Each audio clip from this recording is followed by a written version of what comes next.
Hi, boys and girls. Today we're going to be talking about order of operations. And in order of operations, we have to consider that there are certain ways to going about solving pretty complex mathematical expressions. And as we go about this video today, you're going to have to take the opportunity to pause this video and solve a couple problems alongside me as we go along. Now, some of the problems today I'm going to have on a board in front of me, so you might need a piece of scrap paper. And some of the problems I'm going to guide you through on the packet problems that you have in your math packet. We're going to be looking at pages 65, 66, 67, and 68. They're reteach pages that are included in our workbook today. In case they might not have made it in the correct order in your packet, I'm also creating a slideshow so that you're able to see the 4 workbook pages that we're going to be talking about today. So just to review, order of operations talks about how related operations are performed in order from left to right. I have to go backwards across the camera. So when we do problems from left to right, we have to think about maybe we have to do some addition or subtraction, okay? And those are what we mean by related operations, okay? 2 plus 3 equals 5, 5 minus 3 equals 2. The number families create those related operations. What then would be another set of related operations? Pause this video, give yourself a couple of seconds to think about this one. And similarly, when we think about fact families, multiplication and division are related operations. We have multiplication. If we have 6 times 7, that equals 42. And if we think about the related operation division, we can do the inverse. 42 divided by 6 equals 7. So we have those fact families again staying together. We're going to use this information now to help us get through some order of operations practice problems. Okay? Now, first things first, I'm going to go over to my document camera here and show you that I have 2 sample practice problems all set to go. And the reason why we're going to go from left to right is sometimes the problem just doesn't make sense. So say, for example, in this first problem, I have 2 plus 5 minus 7. I'm going to start with 2 plus 5, but let's go on the hypothetical journey here and say, I'm going to start with the subtraction problem just because I want to get it out of the way. Maybe I don't like doing subtraction. Well, can I do 5 minus 7? The answer is not yet, because we don't work with negative numbers in 5th grade at this time. So the obvious choice is to go ahead and do 2 plus 5 first, okay? And that's going to give me 7. And then I'm going to bring down the minus 7 piece, okay? You'll see me do my work in order of operations underneath the problems. I think it makes a little bit more sense. I look for an operator sign, and then I take the numbers on each side of that sign. So I see the plus sign is there. 2 plus 5 gives me that 7. And then I just bring down the rest of the problem, okay? Let's take a look at the next problem. Now, this next problem has 16 minus 12 plus 3. Could I do 12 plus 3? Absolutely, it makes sense. However, that's not following order of operations. Because addition and subtraction are related to one another, I do them at the same time, but in order from left to right. So I'm not going to prioritize addition or subtraction right now because I have to go from left to right. So the first thing I have to do is, I have no other operations besides addition and subtraction. So now I'm going to see this minus sign is first. So I'm going to ask myself, what is 16 minus 12? And 16 minus 12 is 4. And then I'm going to bring down the rest of the problem. So now I have 4 plus 3. And that's the last thing I have to do. So 4 plus 3 is 7. By the way, we never finished this problem up here. 7 minus 7 is equal to 0. Sorry about that. So that's how we do addition and subtraction in the same line of problems. Okay? Let's take a look at the workbook page, and we'll take a look at page 65. So take a couple of seconds. You might need to pause this if you need to switch over to another screen, or switch over and take a look at this workbook page. Okay, we're going to wait for the lighting to become just right here. There we go. Okay, so together, let's go through problems 1 and 2. And I'm going to guide you on the screen here. And you can write on your workbook page, or if you want to write them down on a separate piece of paper, that's absolutely fine. So the first problem we're going to do now is 15 plus 8 minus 12. Okay? Math in Focus gives us these nice blanks over here. I still like doing my work underneath. Okay? So I see addition and subtraction in the same line. I'm going to do the first sign that I see. So I'm going to circle that 15 plus 8, that plus sign there. In fact, let me try to make this full screen here so it's a little bit bigger. So I'm going to do 15 plus 8, and that's going to give me 23. And now I'm going to copy down 23 minus this 12. Okay? And that's exactly what would go in these blanks over here if I was using the Math in Focus blanks. So 15 plus 8 was 23, and then I'm bringing over the minus 12, and now I get to solve the final step. So 23 minus 12 is going to be 11, okay? And 11 is my final answer. In this second question, the subtraction comes before the addition. Does that mean I don't do it first? Absolutely not. Addition and subtraction in the same line of work. So here I have my subtraction first. 28 minus 13 is going to give me 15. And then I'm going to bring down my 17. So 15 plus 17. Now I have to add those together. If I need to set them up on the side so that I can see them stacked and do that addition, 15 plus 17, so 5 plus 7 is 12, and carry. 1 plus 1 plus 1 is 3. So 15 plus 17 is 32. If you want, take some time now and figure out this third problem. It's going to be a workbook problem, so you're going to have to do this on the Google form today. Okay, so this is for your Google form that you're going to submit. All right, let's take a look at the next page. And the next page is still addition and subtraction.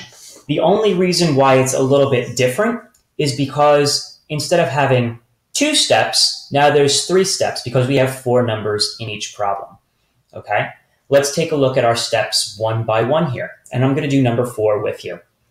So in number 4, again, it's just addition and subtraction. So all I'm doing is I'm going from left to right across the problem. So I'm going to start. Here I see a plus sign. I'm going to do 22 plus 7. And 22 plus 7, think about that one really quick. 29. And then I'm going to write down the rest of the line. So 29 minus 15 plus 9. Then I have to think to myself, what comes next? Well, the next sign is my minus sign here. So I ask myself, what is 29 minus 15? And again, if you need to do some work on the side and write down 29 minus 15 to do that subtraction work, 9 minus 5 is 4, 2 minus 1 is 1. Go ahead and do that work on the side. There's no reason why we should make silly mistakes if we can quickly line up our work and make good work out of our math here. So 14 plus what's left over, plus 9. So 14 plus 9, 9 plus 4 is 13, and carry, 1 plus 1 is 2. My final answer is 23. And all of my work that I do underneath conveniently fits in this Math in Focus work if you want to use this model of writing out your work. Now 5 and 6 on this page are the exact same thing. We're going to do those as part of our workbook practice today. Now, on the next part of this lesson, we have to think about multiplication and division as being related operations. So go ahead and pause this video if you need a little breather.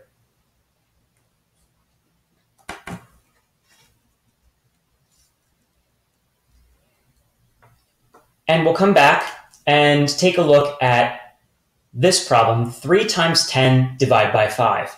And we said that multiplication and division are related operations again. So if I have 3 times 10 divided by 5, I'm going to work from left to right. So first I'm going to do my multiplication, 3 times 10. So 3 times 10 I know is 30, and then I bring down the rest of my line. And I have 30 divided by 5. Now, could I have done 10 divided by 5? Absolutely. However, we want to make sure that we're consistent and we follow order of operations all the time. So we're going to work from left to right.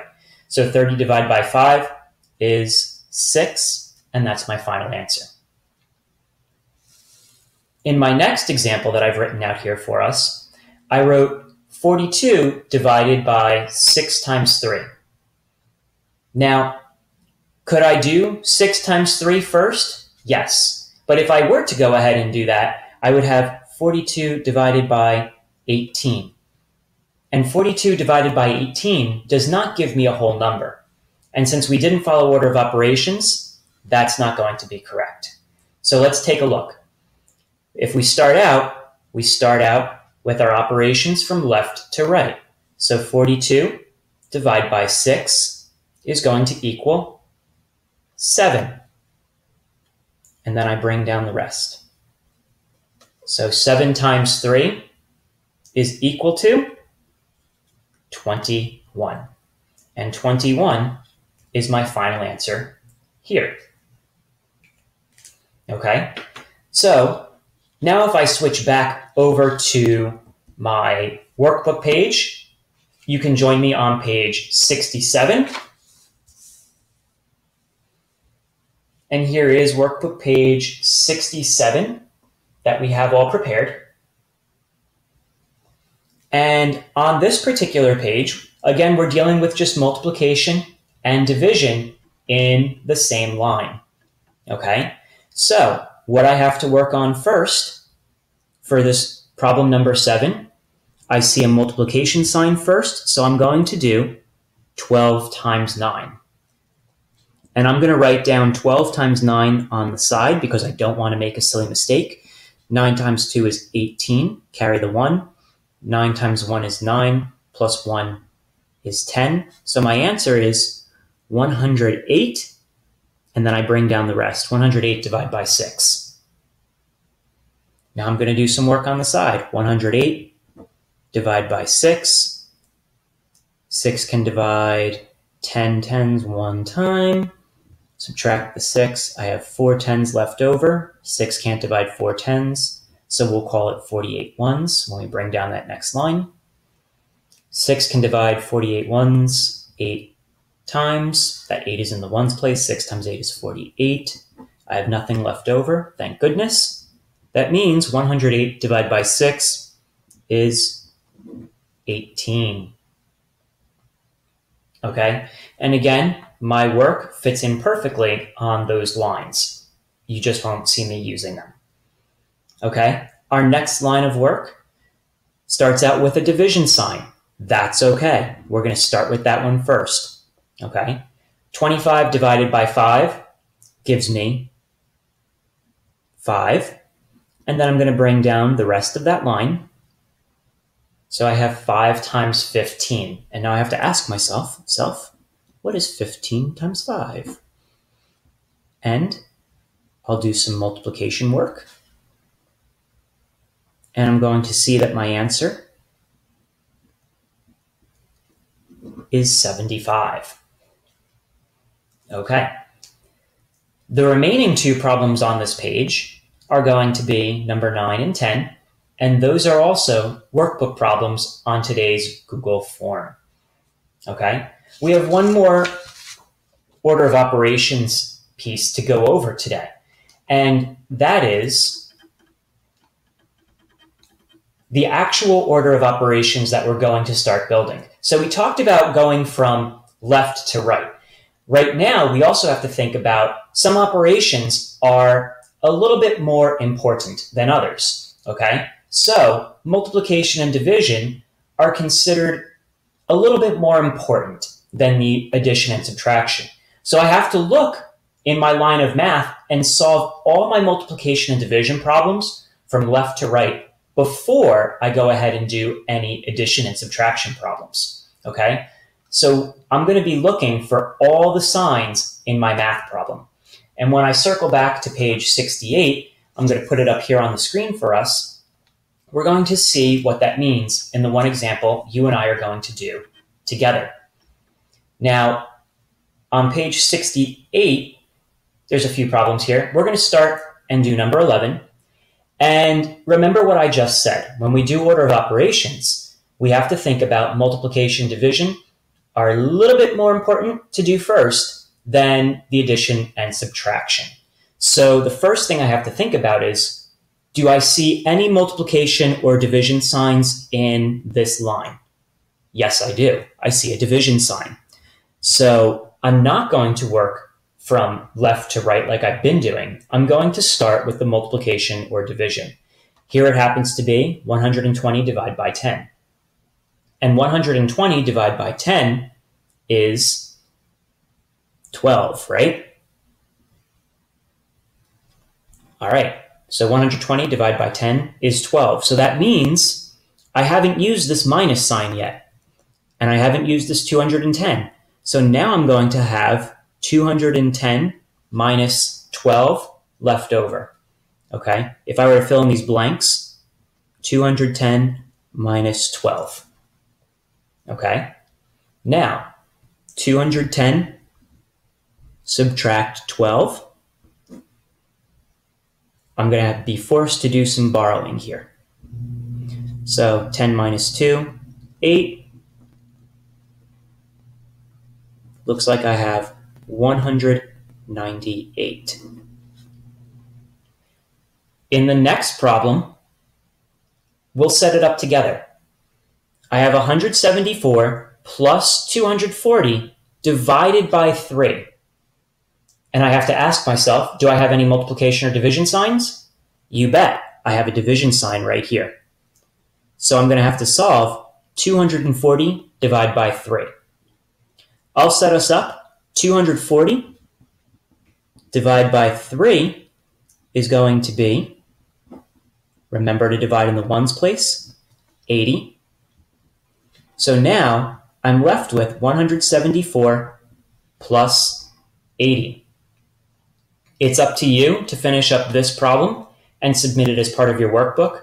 13, 14, 15, and 16 are the remaining problems in the workbook. So please be careful.